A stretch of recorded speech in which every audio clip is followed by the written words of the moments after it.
Welcome to the Fighting on Film podcast, the podcast all about classic and obscure war movies, from the Normandy landings to the days of chivalry and swords. If it's been captured on film, we're going to try and cover it. I'm Robbie of RM Military History. I'm Matthew Moss of Historical Firearms and the Armourer's Bench.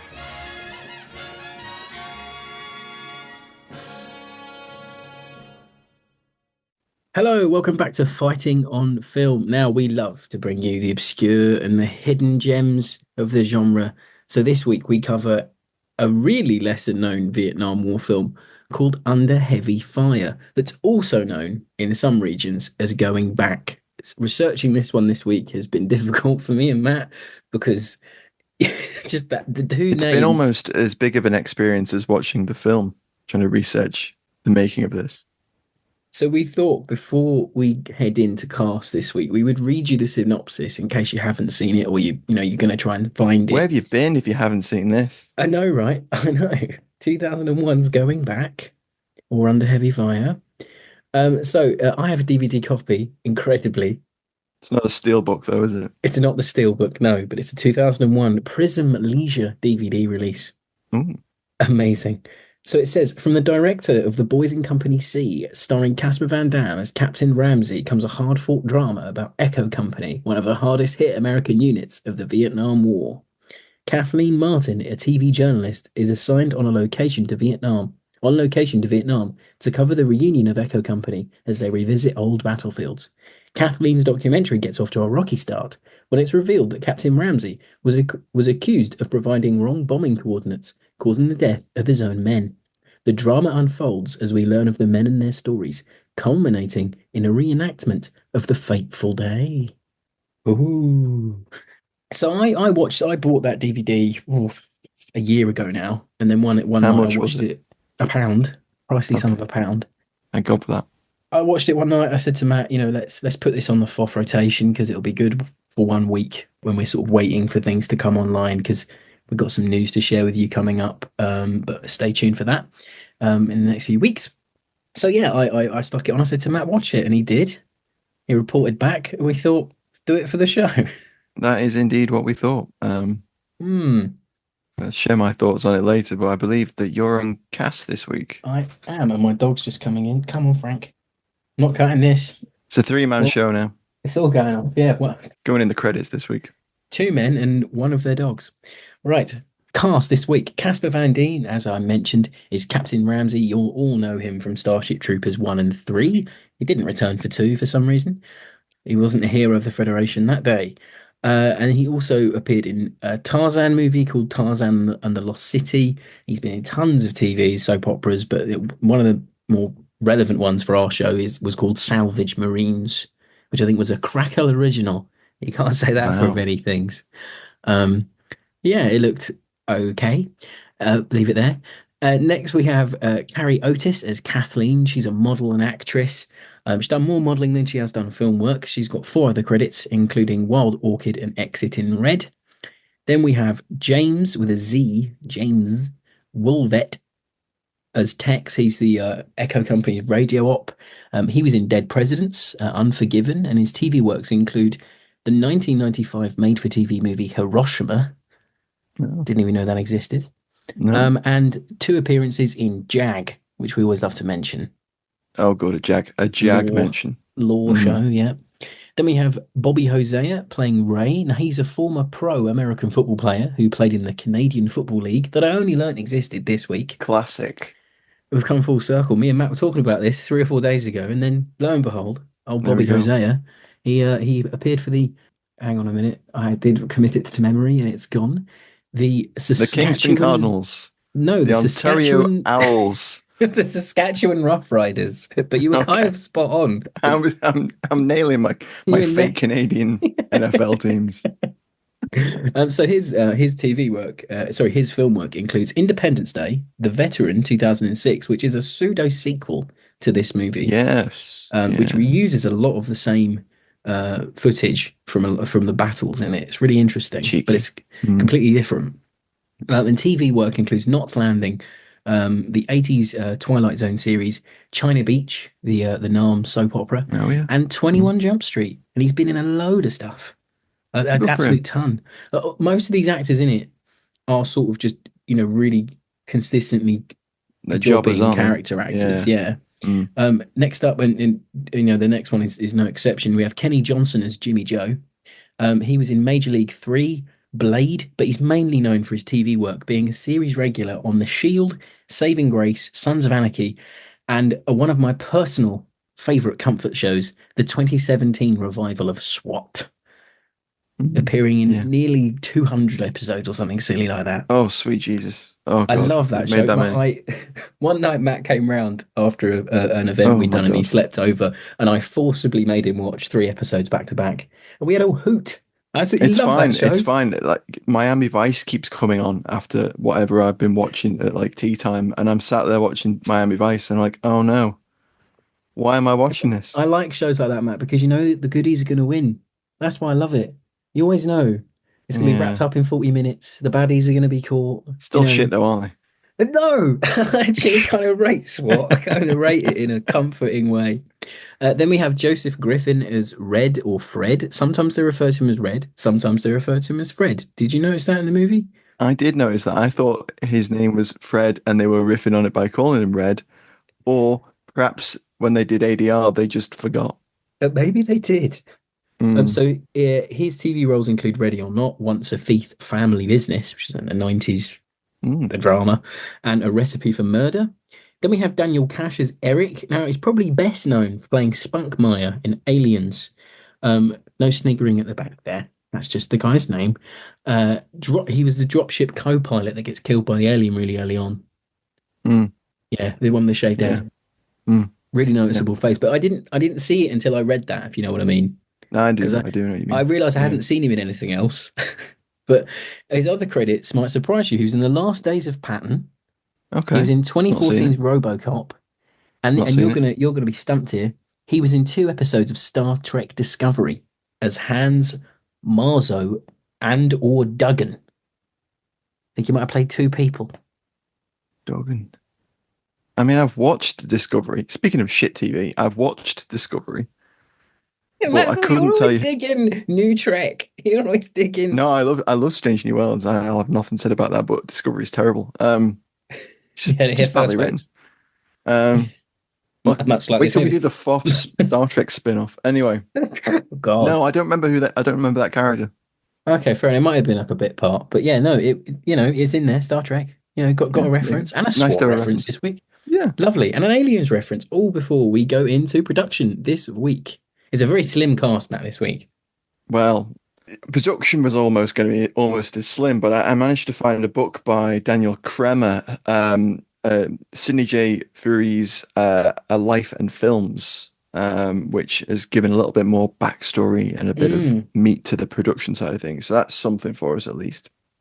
So as Rob mentioned, the film was originally titled Going Back, and it had a running time of 149 minutes, which is the cut that I watched. And I don't know whether it's the cut that the DVD has, but apparently they showed the full cut at Cannes hmm in 2001. Wow. Wow. I don't know whether it got a standing ovation or not. I don't know. It didn't get the Palme d'Or. I know that. No, it didn't. No, Didn't even not get their Ballon d'Or. Michael Owen would be fuming. Fury hasn't got a sponsorship with Peacocks, has he? So Michael's got the last laugh. So when it was released on home video, it was cut down to a more marketable 112 minutes, Hmm and I'll talk a little bit more about some of the other changes in a minute. But they then retitled it to Under Heavy Fire, which I guess is a bit more descriptive for a film like A little this. bit. But so as I mentioned, directed by Sidney J. Furie, who's a, you know he's one of these directors that has done an awful lot, and Prolific. he's done an awful lot of good stuff and a fair amount of not so good stuff. We're in Lumet Front territory there. front We know, heavy career. yeah. Top heavy career. You know. Um, He may have so peaked too soon. yes, with that Ballon d'Or nomination for Ipcress File. Yes. Palme d'Or. Anyway, Him in and Kane up 66. front, banging them in. So Ipcress File 66, Boys in Company C 78, Purple Hearts 84, Iron Eagle 86, Iron Eagle 2 88, Iron Eagle on the Attack 95. Iron Eagle month Wow. is going to be wild when we get there. Oh, yeah, we could do Um, that, you know. We could kill the pod again. We could kill attraction for a month with Iron Eagle. American Soldiers A Day in Iraq 2005. The Veteran, which you mentioned earlier, which is sort of described as his kind of closure of his trilogy of Vietnam films, but he has got another Vietnam film, The Purple Heart, which is Hmm. also set in Vietnam. So it's more of a quadrilogy if you're I want picking that at it, box set, Criterion, if you're listening. Come on. And then you got Four Horsemen 2008, and then Conduct Unbecoming 2011. And there's a kind of running theme where it's men thrust into difficult situations, dubious things happen in combat, things are complicated.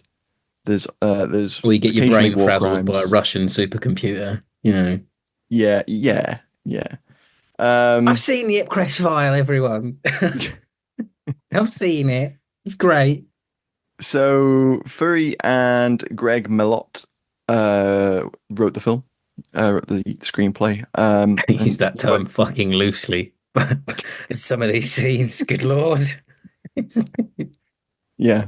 The pair also worked Right. on The Four Horsemen in 2008 and Conduct Unbecoming in 2011. Mm. The film was scored by Amin Bhatia. He also worked with the director on Iron Eagle 2. He also did the score for Pingu and X Company. Pingu, Yeah, the TV show. yes, He did the theme.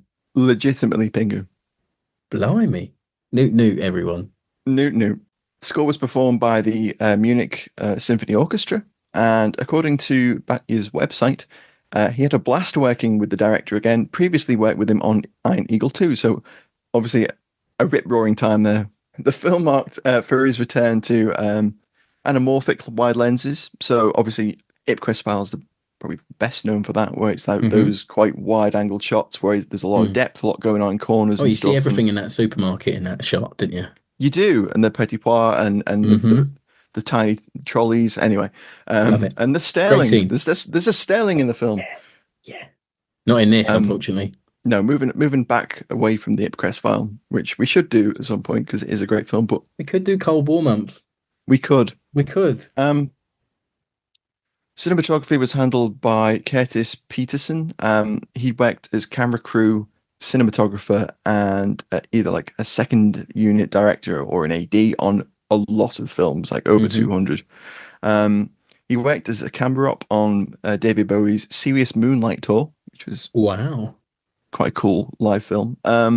He also worked on First Blood, Death Hunt with Lee Marvin and Charlie Bronson, which is like a siege film. It's something about like I think Charlie Bronson steals someone's dog and the police come after it. It's a wild What? premise. That's I haven't seen mad. it. It looks amazing. I want to watch it. I'm stealing this dog. I can't do it. I'm gonna cut that.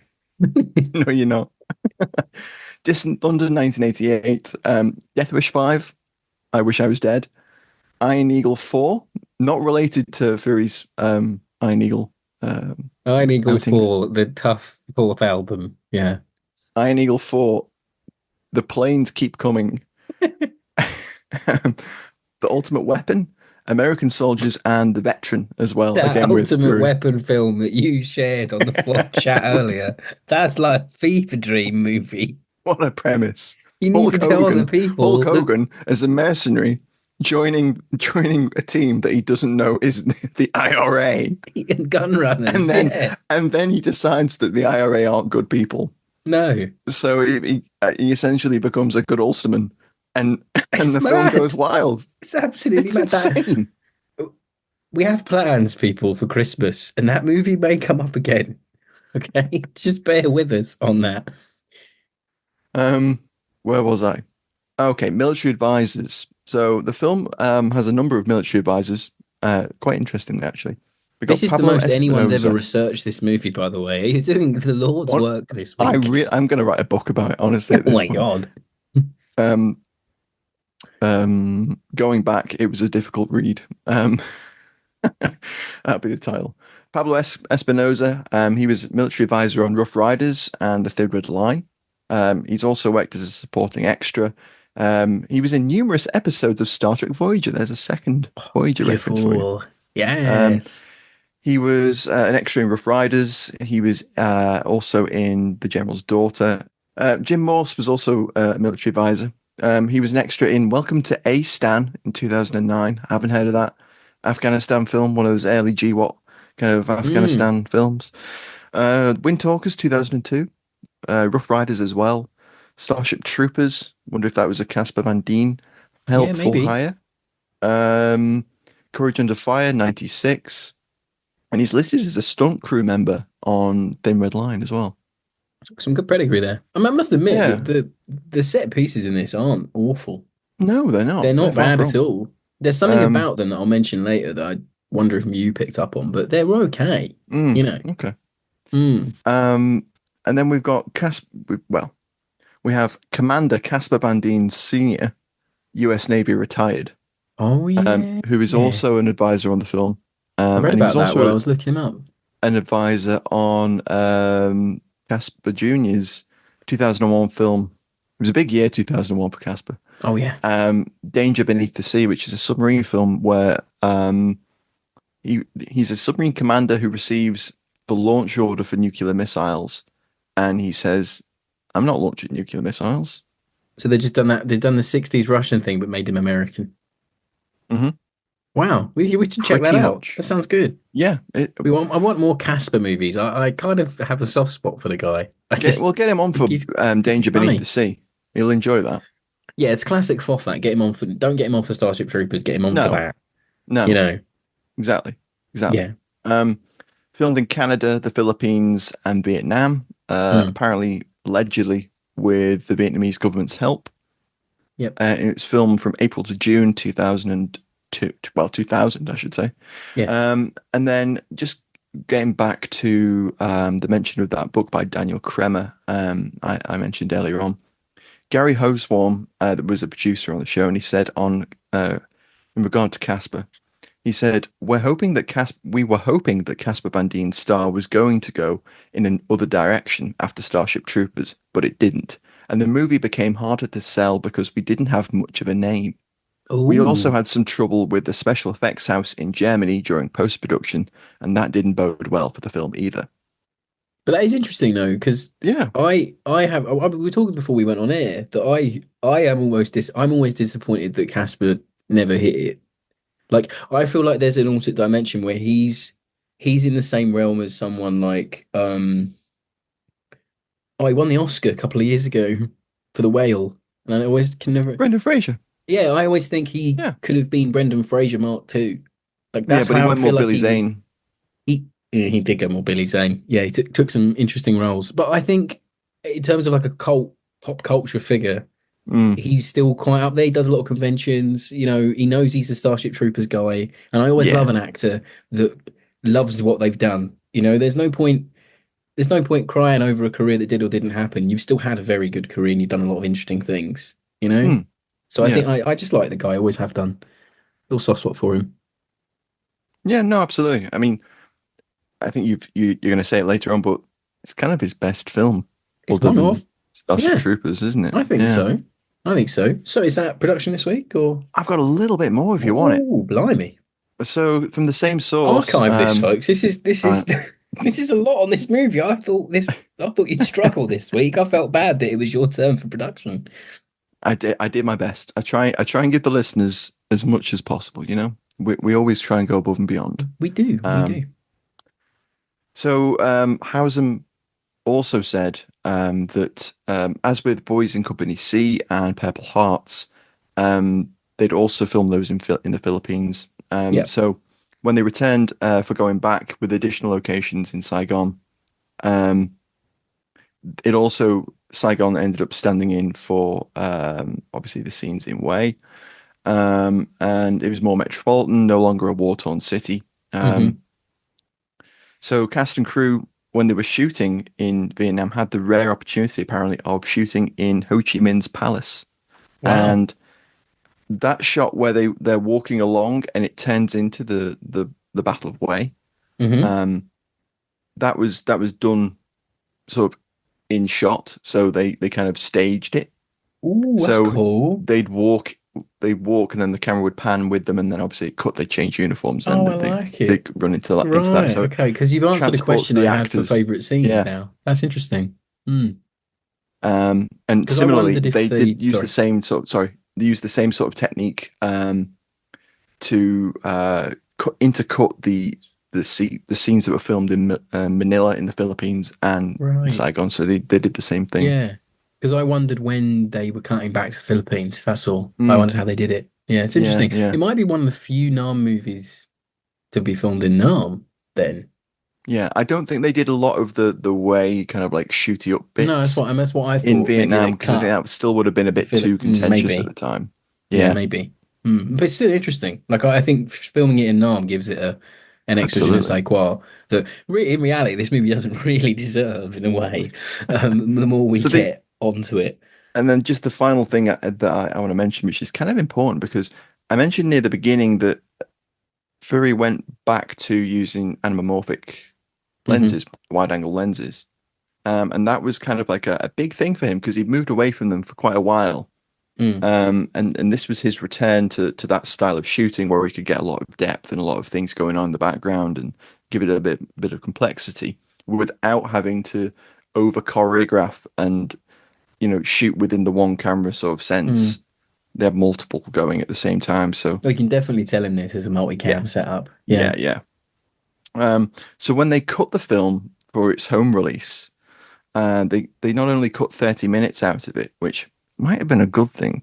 Um, It's a long they one. Still a also long they one. also did this pan and scan where they essentially they cut the aspect ratio down from the wider lens into what would fit into the ratio of a home TV, Yeah. like 4:3. 16:9 or whatever it is, Yeah. 4:3. Or whatever it Yeah, yeah. is. Yeah. Um, Big fat and that CRT era. Yeah. Yeah, yeah. And that really damaged the film. Kind of, it cut a lot out of it, and it also Mm. kind of It does. You boxed can in tell and, the and reduced tightness. Yeah. the resolution of it as well because it was a pan and scan. It wasn't the Mm. original negative. Because It there's a was version on YouTube the that you watched, and that is mm, very tight in, very and even on the DVD version, you can see it's been blown. It's blowing out on a modern TV, if that makes sense. yeah, yeah. Mm. Shame Mm. really. I Yeah, know. Yeah, it's a shame when they fuck about with aspect ratios of films because you lose things. You you know. do. Yeah. And yeah, Um. it's sacred for other things like Patton and Yeah. Lawrence of Arabia. Exactly. They would Yeah. never touch They that. wouldn't dare Imagine. touch Well, I that. guess they Yeah. did in the 90s. They probably did blow it down Yeah, to they like a did. weird Yeah. aspect ratio for home release, but yeah. Probably. Right. Yeah. So no, amazing. That's the most you'll ever know about going back, I think. Shy of chatting to the director. Amazing work this week, He is Matthew. So 91. We did try and get him on. don't tell fibs, you. So I looked I for his email. I'll oh say fair that enough. much. Well then there you go. I'm speaking out of turn. So I have a retro review and I'm amazed I even found one. Ooh. It comes from TV Guide, good old TV Guide, always coming up clutch. And it's also a bit of a semi-spoiler warning, but then I guess me reading out the blurb was a semi-spoiler warning. Anyway, so I'll do it If again. you've sat through half an hour of me discussing the making of this film Yes, without having seen it, God bless you.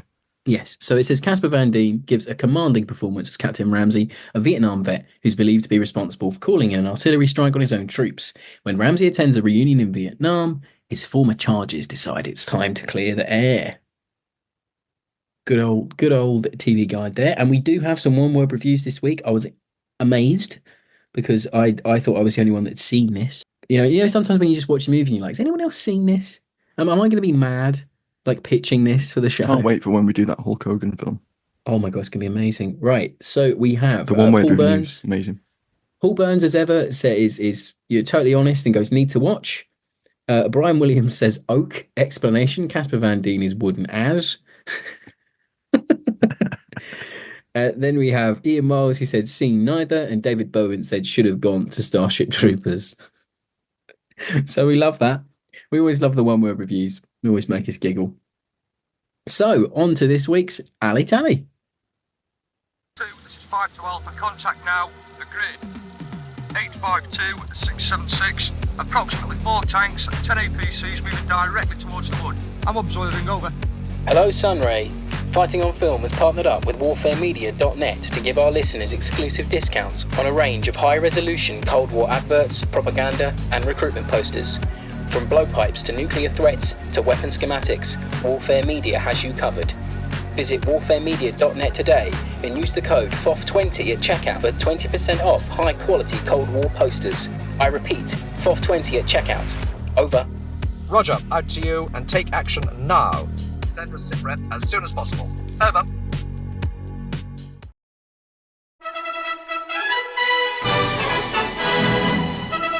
It's time for Alley Tally on Fighting on Film.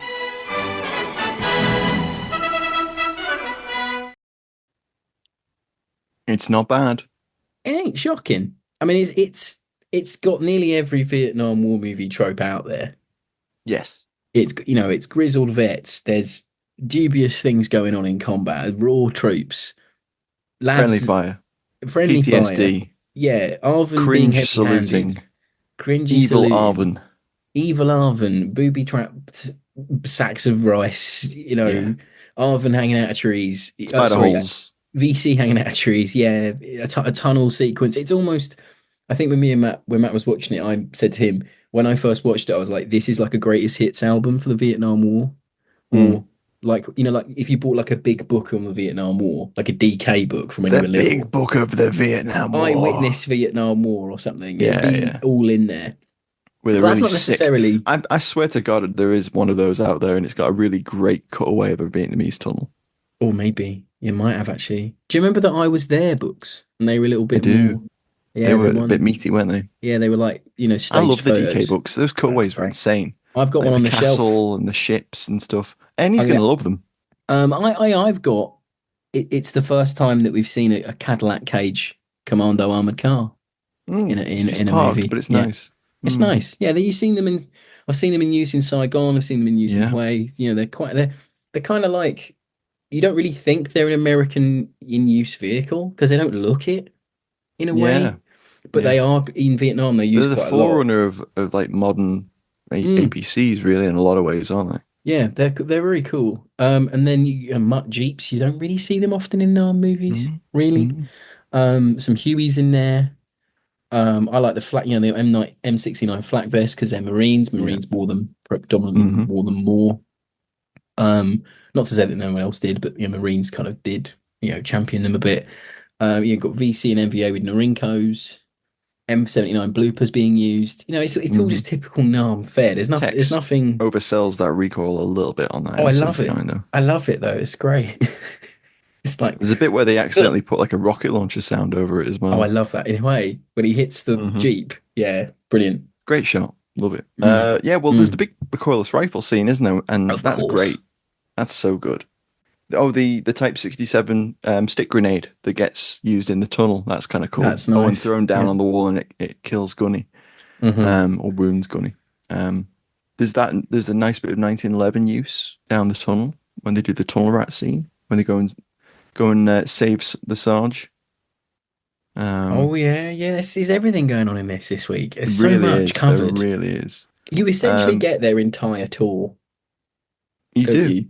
Yeah, you do. Or maybe two tours, because I'm like, when are they? Where and when are they? Like, hang on. Way. Yeah, exactly. Yeah. My actual alley pick this week is the kind of the use of mocked up National Archive reel film. So like a Charlie Mopick has filmed something, and then it's been digitized at the National Archive or like transferred to a different kind of tape, and they put on like a little timer at the bottom and like a date stamp and stuff. And there's a number of scenes where they do. It's obviously they're supposed to be like CBS or somewhere like that, and they're returning to cover the reunion of this company that they covered back in 68, 69. That's the whole gist. Yeah. It does a horrendous job of explaining it to you, though. Really does. I mean, I'll talk more about that in a minute. But not only did they use a little bit of like the CBS footage, but they also cut in some of this like Charlie Mopick stuff as well at times when there clearly isn't a camera crew there with them. So they have like Charlie Mopick guy, and then it cuts to like we're there with them. It's a nice little storytelling. I wish they'd leaned into that more. I do too. I I do wish the too. whole movie was filmed like the doc, Yeah. and then they cut in the old footage like they followed them before. I wish they'd done that. I wish they'd had Mm, the sort of gall to do it because I think it would that have would helped have the movie. been really good. But I like Mm. that. That was a nice little bit of attention to detail that was No, it was. appreciated. I've got Because another my we both watched loads of footage like that with the little yes. timestamps and stuff. And No, I love it. It's great. It's and you even get lovely little shots of like compact cameramen with like big chunky 8mm, 60mm mm, film cameras. That's really nice. But I really like Casper Van Dien's. I want to say like it's meant to be the 90s, aren't they, when they're going back? oh yeah, do you like his little U.S. Marine Corps red I hat like his and US Marine Corps red hat and like safari jacket slacks? because he looks like a Hmm. hipster. It's like hipster Van Dien over here. Looks like He he's walked into a vintage dresses shop. somewhat like what Rob aims for most days of the week, Mate, isn't yeah, it? it's true. It's true. And I like his Action Man beard he's got going on. I Hmm. don't think that was his beard because it just doesn't look natural. It's very No, weird. no. Off-putting. But when All they of grey the him up, it a looks just yeah, bizarre. like the aging of Tex, the aging of like Red and Jimmy John. Jimmy John is, but Jimmy John's the least aged up because I think he's meant to be the youngest. But Yeah. then they go too hard on it. Like Hmm. Tex, obviously Tex Texas, but he like they give him like his big Looks Stetson. like the Like Colonel. he does, doesn't he? He looks like he's just come out of a hoedown. It's a bit jarring, but no, I just think it's cool. Like I like they've done enough to sort of so at a glance, oh, I'm looking at Casper Van Dien 'cause he's got his red hat on. It's kind of like a In little case you miss him. notifier in case you Yeah. miss him. Yeah, it's great. I like it. It's sort of for everything it does wrong, it does something like that, and I'm like, I can't hate you this week. I can't hate your movie. I think you're all right. You know, it's one of them pictures for me. So yeah, so maybe we're going to favorite scenes. Mm. I'm Captain Dale Dye, and you're listening to Fighting on Film. The end of the film. The Oh wait, so I was going to wait till we got onto that. the the really well shot credit sequences Oh where yeah. the credits play over some really interesting footage that's far better shot than the rest of the B-roll. film. Yeah, the weird Yeah, B-roll was B-roll. better than some of the Vietnam sequences that actually humanized the men we've had 2 hours of watching. Like it's so Like, jarring. Watching Tex travel with that basketball for about 40 meters Oh yeah, was insane. Matt became bloody. It was like tonight on CBS NBA or whatever. Is he? With They Matt. never heard of dribbling. Like that ball never got bounced once. He just ran with it like he was playing NFL. It's No, wild. it was really good. I like that. I wish that had been in the start of the movie. Like, Yeah, that would have been good. Actually. showing the camaraderie before they hated each other. Because they say like, "Oh, we adored him. We really loved him." But we Like, never see it. I didn't see that. Like, We you go never from him being an awkward like arriving officer telling Rookie, them all, yeah. I'm gonna be there with you," to like them just in the field, and then you don't get any real sense of them. Mutiny! Mutiny. Mutiny! It's so bad. Oh god, that scene, man. I know. Oh, that whole ending is wild. Should we talk about it its own section? Or is that your Yes, favorite let's do scene? favorite scenes, and then we'll do Right, what okay. the fuck was that? Okay. So That's the title of the section. So actually, do you want to do yours first? Because I thought you were going to say your favorite scene was the ending. But if you want to give that its No, own it's. little section. I was glad the film ended. Wow. It's harsh this week. Put it that way. No, my favorite scene was actually the tunnel rat scene. Oh, okay. Yeah, it's good. So yeah, so they go into like a mangrove plantation or something like that, a bit of brush, and that transitions really nicely from they go to a museum, don't they, of a Vietnamese position, and they're like, I lived in a hole for 4 years. This is the hole that I lived in, and there's only three survivors in my battalion, etc., etc. And you attack this place in XYZ. And then there's a bit where it cuts back, it flashes back, and the company, like Sergeant Major, is pulled into a tunnel, captured, and they clear a position, and they're like, no, we're going to go and get him. And Casper Van Dien's character and another character, Doc, who is set up to be something, and then the film kind of forgets that they have that They do storyline that with a going. lot of people. There's a lot of extra ancillary GIs in this that they Oh name god. check, and then you never see them, and they never get a Yeah, I line. And know. you're like, I know. is that Like important? Person important? Is that important? Like, who is this? exactly. There's a guy called Chico in the Hugh scenes, Hui scenes, and you never see him again. It's Yeah, really Chico. confusing. Chico was played by Pablo Espinosa, the military advisor that I mentioned Yeah, earlier. yeah, exactly. And he's in there, but he has like one line. And anyway, um, so they go down into the tunnel. I'm like, oh, this is For equity, interesting. I reckon that was for equity. Give him a line.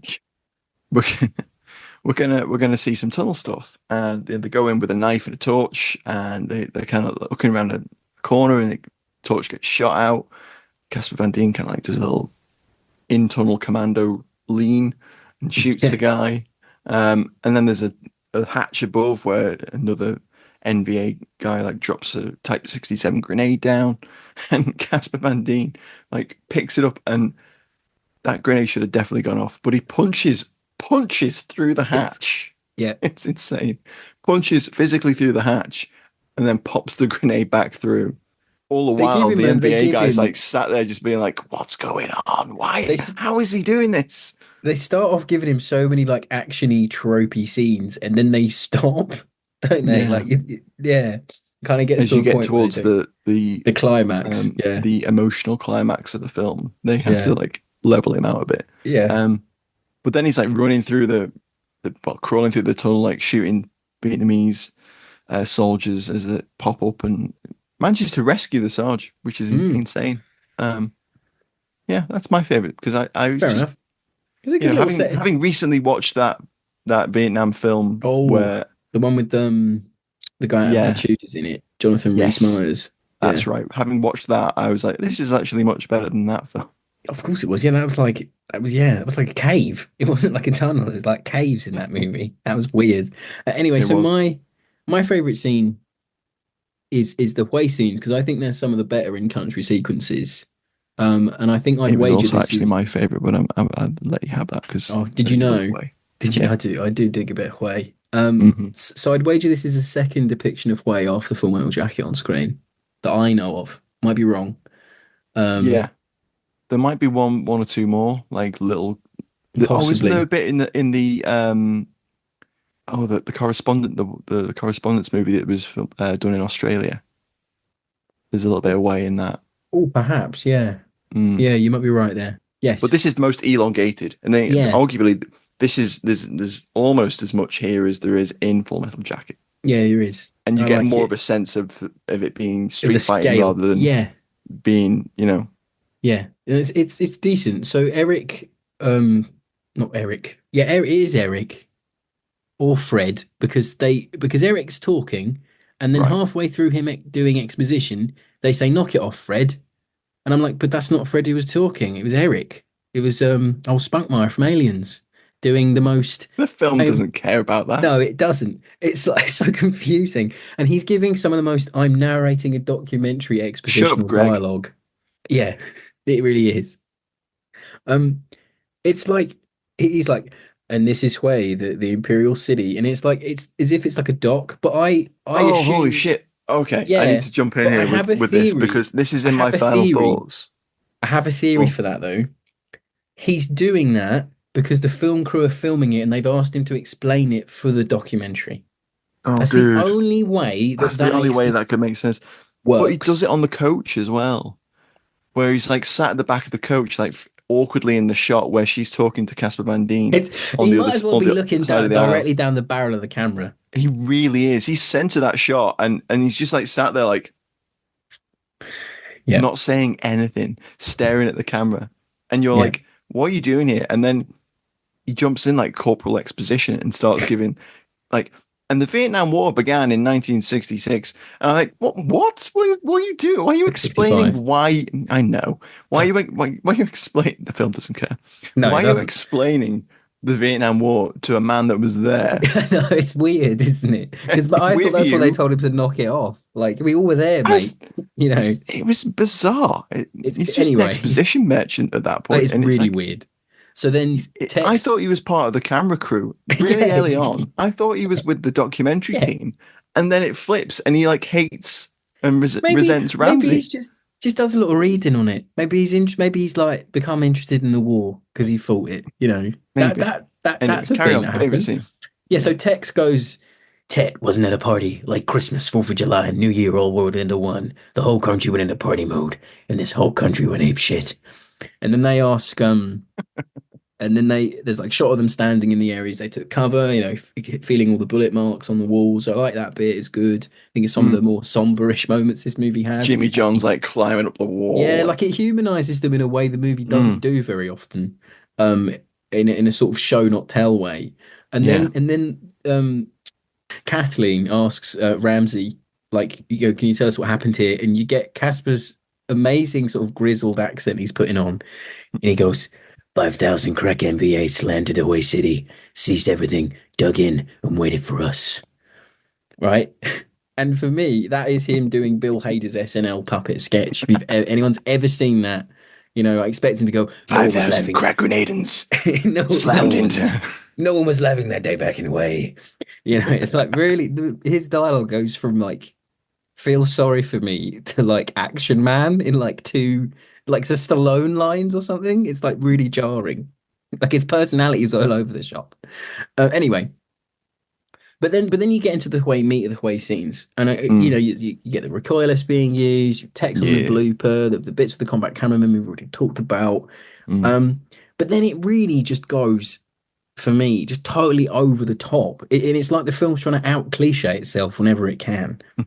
And you get like there's a bit where a sort of a combat medic is trying to like give some guys some aid in a sort of Doc. That's Doc. Whose Doc. character is set up. Okay, so just before you carry on, Rob, Doc's son is introduced at the beginning of the film when the platoon arrives, Right. squad arrives in Vietnam. Of course he is. Sorry, yes. You're like, oh look, no, we can know this, but like, oh look, it's no, but there's so many characters Doc's I genuinely forgot. No, I know. Yeah, it's fair. It's Doc's son, and Doc's gone MIA. He's missing. He was never confirmed, like killed or like captured. He was gunned to death in that street, back of the street in Hue. That's what happened. Well, obviously, but or heavily implied. There's no resolution to it. So they introduced that character like, oh well, I always wondered where my dad was, but I've been here for 2 years working on deals. And I'm like, okay. And then they do introduce Doc. He goes in the tunnel and he has some lines. And then he has that scene where he's trying to help guys in the alleyway. And then the Vietnamese come around the corner and kind of like level their guns at him, and it just kind of like zooms in on him. Yeah. And then the only thing that resolves his arc is Casper Van Dien like looks at Ray. Like the young man's called Ray, and then you've got Ray, who was a sergeant. Yeah. And you're like, why didn't you just name them different things? Like, why have you named them the same? Anyway. It could have been Ralph. Like, it's been so much easier. He looks at young Ray, Doc's son, and goes, we really did look for him. I'm sorry. Yeah. And that's it. Hard enough. You'd have gone down that street, you'd have found him. Like, you know. Like, it's anyway.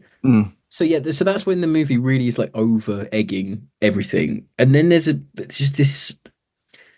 So a VC fighter kills Gunny, right? And then they open up en masse on a group of civilians that are being sort of herded around by a padre, which is a nice inclusion to see a padre in a war movie. They're barely ever in them. Action padre, yeah. Action padre.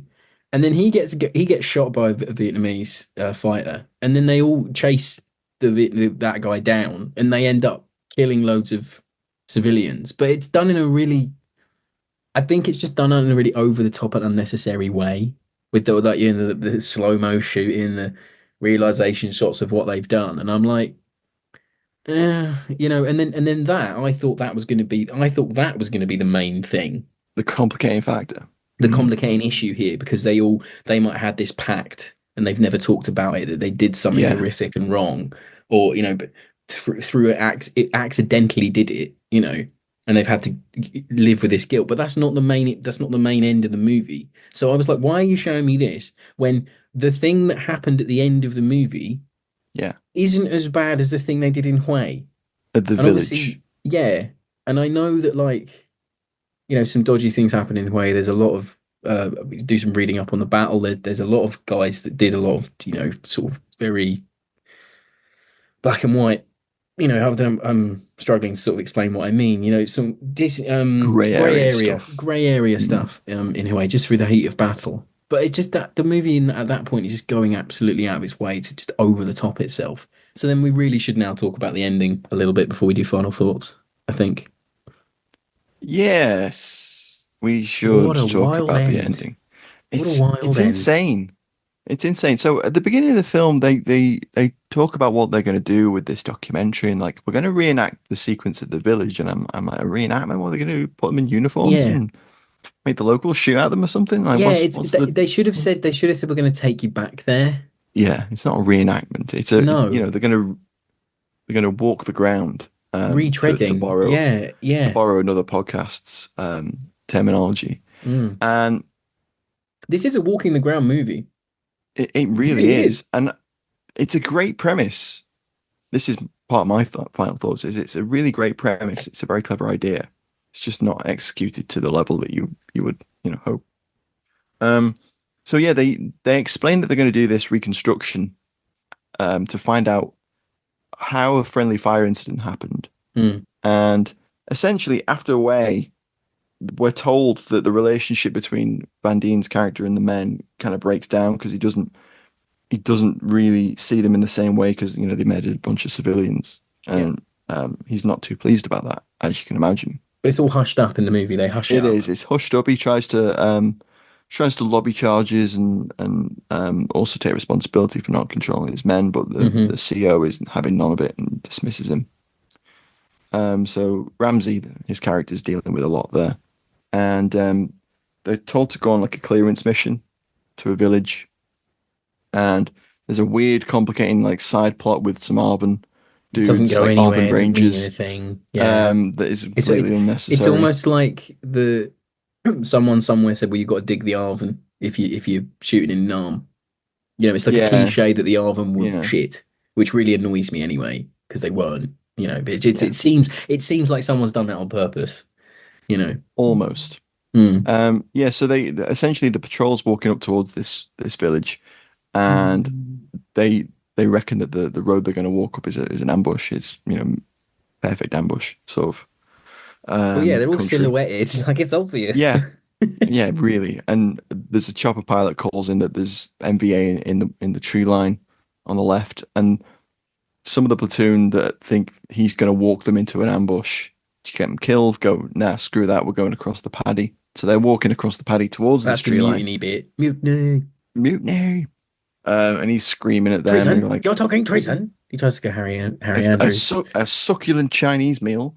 A succulent Vietnamese meal. Get your hand off my coordinates. I hope people know what that means. I see you know your coordinates well.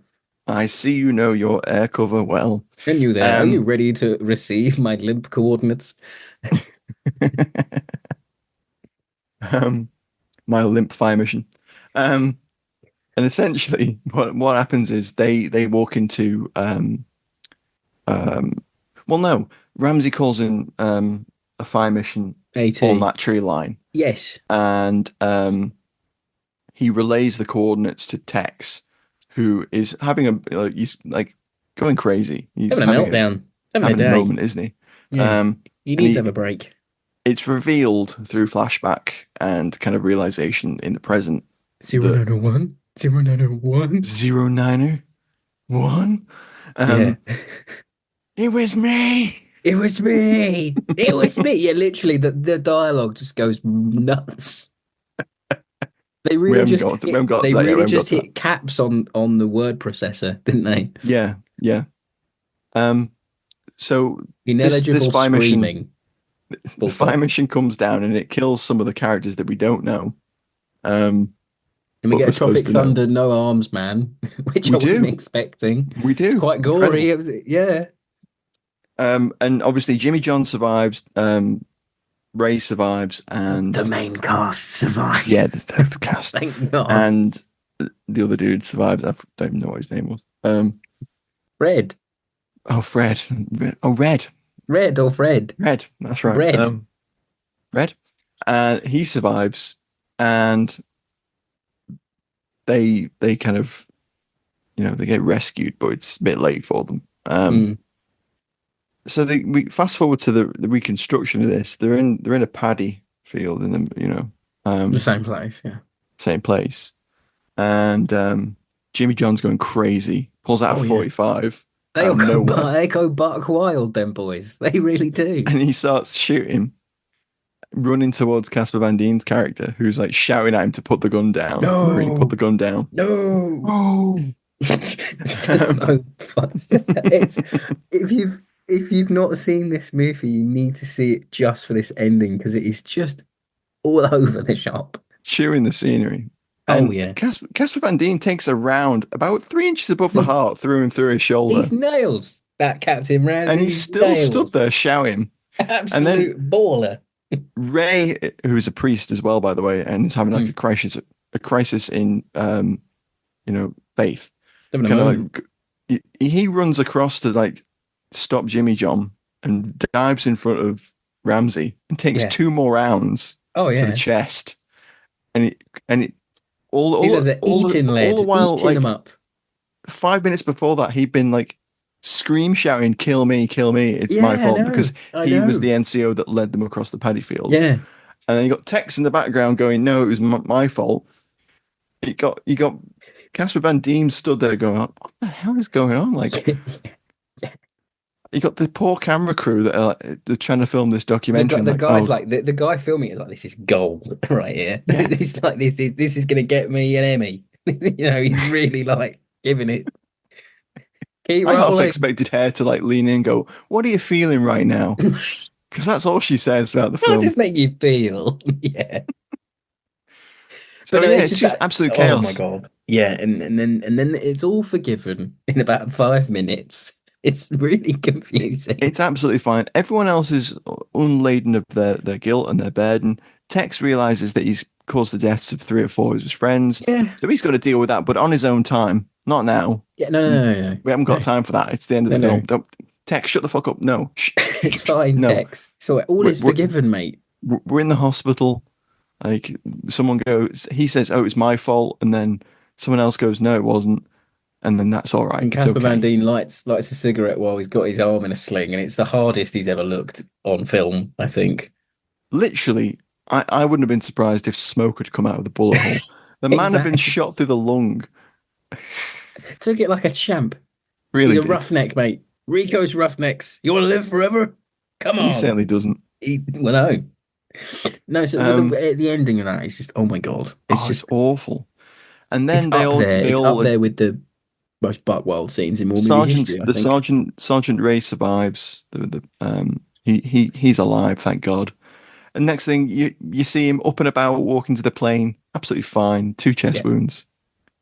Not going to press charges. They've decided. Two 45 ACP slugs to the chest at about 10 feet. Absolutely fine. Walking it off. They made a sterner stuff, mate. These lads fought away. These lads did a lot, mate. They've gone through it. They did do a lot in this film. They did. They fought the entirety of the war almost. Anyway, I think we should get on to final thoughts because Jesus Christ. We're there. Well, we're there. We're really there.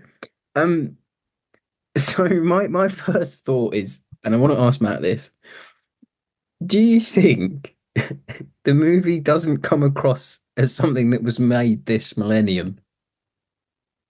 Like it has a real late 80s canon film kind of platoon. Oh, the action sequences definitely do. Siege of Firebase gloriness to it. It doesn't feel. Don't you dare besmirch Firebase glory. I'm not besmirching Platoon Leader. I love that film. No, but like it just feels older than it is, and I think maybe it's the cliches and the clunky dialogue, but it's just something about it. It doesn't. I always feel that Casper Van Dien is an actor taken out of time. Like he was plucked out of 1984 and thrust into the late 90s, early 2000s. Yeah, he would have been a canon man, I reckon. Yeah, he'd been in Platoon Leader if he was like 30 years, born like 10, 20 years before. I definitely think that. But it's like a well-meaning and interesting concept, which has been done a few times. They're sort of going back to Nam, dealing with what you've gone through. And there's much better movies that do that. Go and watch Deer Hunter. Really. Yeah, but I like the premise that it's a camera crew and they're reuniting a platoon that Yeah. they filmed Yeah, during the the war. concept is good. Like It's it very just the good. execution is you Yeah. know. And I agree, they should have done all of the flashbacks from the either combat cameraman or the CBS cameraman's Yeah. perspective. Gone full Because then Charlie Mopic with it. you could have played around with angles and things. You could have heard things going on Mm. out off camera, or someone could have Yeah, like when dropped a text calls camera. in the coordinates and Yeah, you stuff. could have Yeah. seen this all off screen and had to piece it together in your own way because I think that's the movie's main flaw for me Mm. is that I think I mentioned this earlier, they've already gone through so much that could have triggered this resentment in Captain Ray. Sorry, Captain is Ray, Ramsey. isn't it? Ramsey, sorry, Captain Ramsey. They've got all this resentment, but I'm like, that's the thing that made you dislike him. Like you committed a massive war crime on his watch. You already had all these other instigating factors, and I'm like, that's the thing that tipped you over the edge. Like, yeah, and it's just. Oh, I just always feel like Casper is having to constantly say, "Well, it wasn't like that. That's not the way it went," and it's really Mm. clunky. But he was the only person I actually give a fuck about by the end of the movie because at least he was trying Yeah. to like semi-justify his actions, and the rest of them were just playing the blame game. And there's no resolution on that because even at the end none of them go, "Oh, G-Tex, like fucking hell, mate, that was a bit poor." There's not even like any sort of No. acceptance anyway, and I think that's where it all falls apart for me. Is that tiny little bit at the end? I'm like, we don't have I any. There's no I morality here. I really hate the airport scene at the end where they're Oh walking God, off. They kind of say their goodbyes, and then he shouts after them, like scream shouts after them, Marines, and they all turn around yeah. and salute him. It gets a And bit I'm like, flag wavy and oh, needless, and I'm like, it that cheapens everything. undermines a lot Yeah, of the work done there, and it's mm, just painful. I mean, yeah. I said it last night when I watched the film.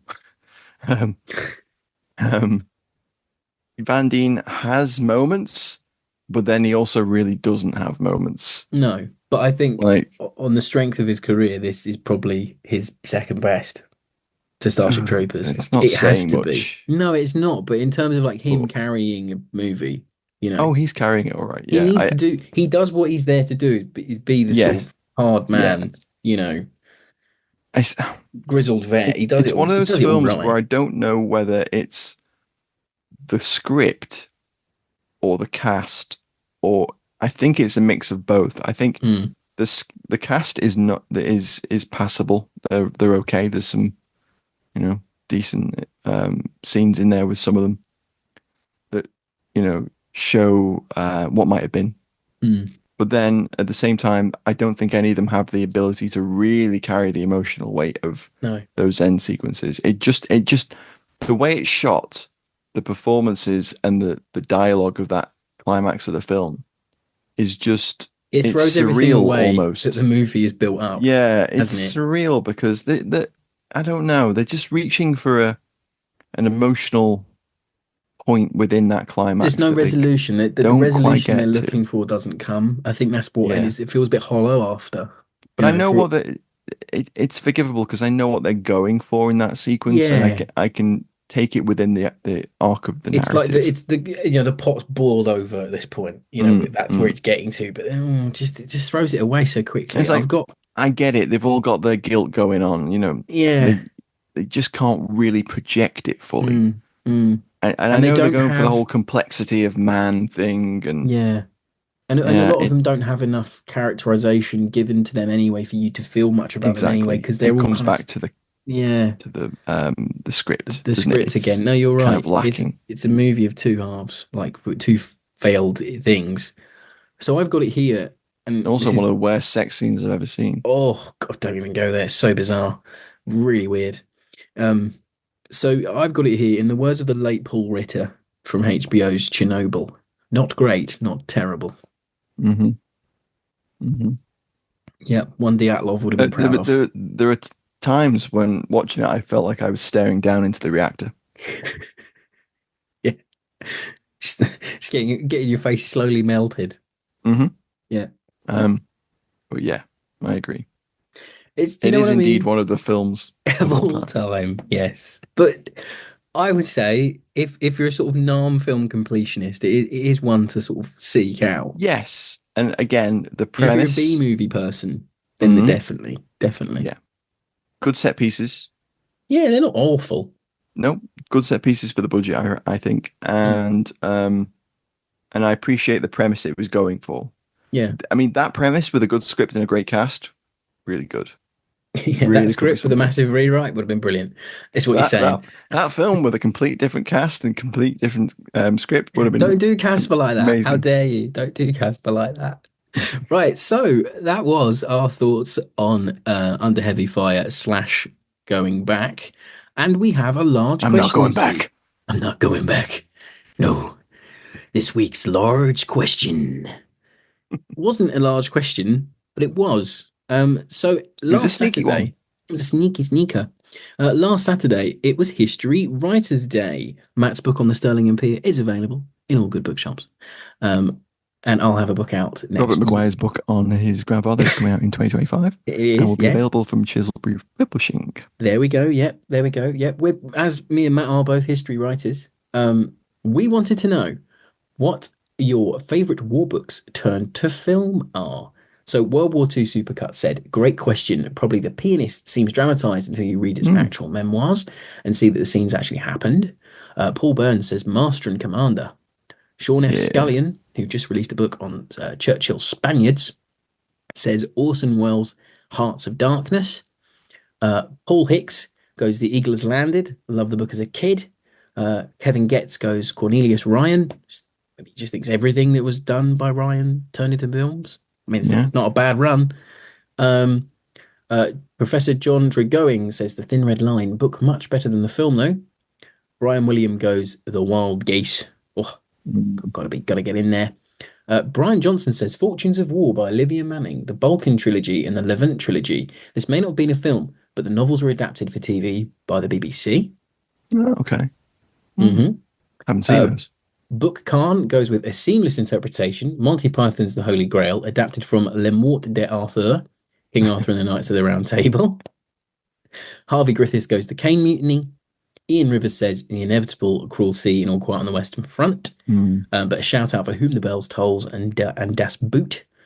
Jeff Hubble says, I didn't like the movie a lot, but I love the novel, Captain Corelli's Mandolin. Okay. And rounding us out this week, we'll have Dave Bowen, who says Generation Kill, book and series, both excellent. Yeah. Mm-hmm. Agree there. Matt, what's one of your favourite tombs turned to film? Ooh, I've got to agree with Master and Commander because the way that Patrick O'Brien wrote was so detailed, so sumptuous. Like he had a real way of. It's not for everybody. So if you're like a light reader, he's difficult to get into when you first go into it. But he has a real way of creating a world, and the way Peter Weir took that and put that into film. There's a reason why everyone says it's a great movie and it's really well done because it is really well done. The mise en scène of that film is incredible. Like, and I suppose similarly, the Forrester Hornblower books. I have a soft spot for those, and of course, Cornwell's Sharp. Really loved the Sharp show as a kid. Really loved that. What about you? Seminal for Matt there. Get an insight into the young Matt there. God, you must have been that. Must have been the kid in the playground going, "What did you watch this weekend?" I watched Match of the Day. I watched Sharp. Love it. Insufferable. Love Insufferable. it. I was Me the and same. none of my friends.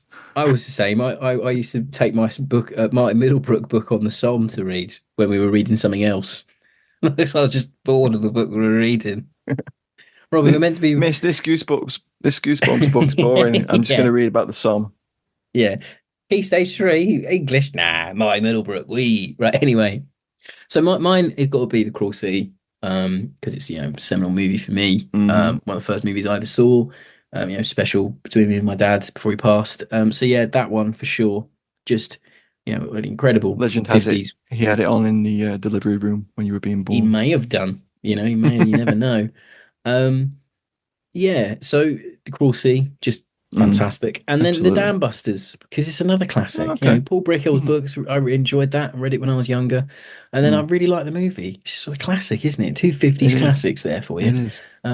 So yeah, that was this week's episode, folks. Thanks for joining us. As always, you can join the Patreon if you want to help keep the mics on here at FOF HQ. Have a look on the website, or click through the links on the X account, and leave us a like, a share, a review on wherever you're listening on. It always really helps us out. And we'll catch you again next week for more Fighting on Film.